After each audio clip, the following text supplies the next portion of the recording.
আসসালামু আলাইকুম, সবাই কেমন আছেন? চলে আসলাম আরেকটি রেসিপি নিয়ে। এটা একটা পিঠার রেসিপি হবে। ইন ডিটেলস আরও বলে দিচ্ছি। এটা বানানোর জন্য লাগবে হচ্ছে 2 কাপ ময়দা, আর ময়দার সাথে স্বাদ মতো লবণ মিক্স করে তারপরে একটু একটু পানি দিয়ে এটাকে ডো তৈরি করে নেব। রুটি বানানোর যেরকম ডো তৈরি করি সেরকম একটা নর্মাল ডো তৈরি করে নিব। ডো তৈরি করার পর এটাকে 10 মিনিট রেস্টে রেখে দিব, এবং রুটিটাকে স্টিক করার জন্য কর্নফ্লাওয়ার 1 চামচ কর্নফ্লাওয়ার আর 1 চামচ তেল মিক্স করে একটা মিক্সচার তৈরি করে নিব।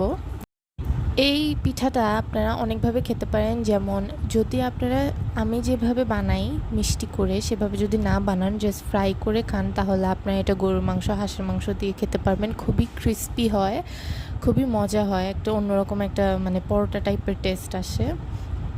আর যদি শিরায় দিয়ে খান তাহলে এটা একটা পিঠার মতো